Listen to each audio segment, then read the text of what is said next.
मला मालेगावकरांच्या निदर्शनास आणून द्यायचं आहे. काल त्या आरोपीची पोलीस कोठडी संपत असताना आपले वरिष्ठ डीवायएसपी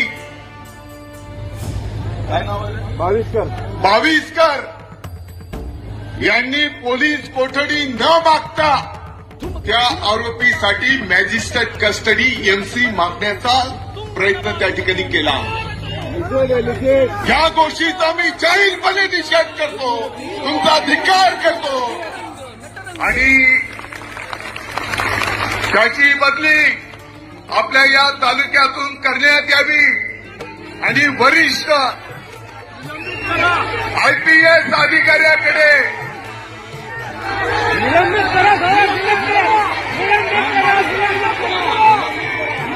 संपूर्ण मालेगावकरांच्या भावना आहेत की त्याला निलंबित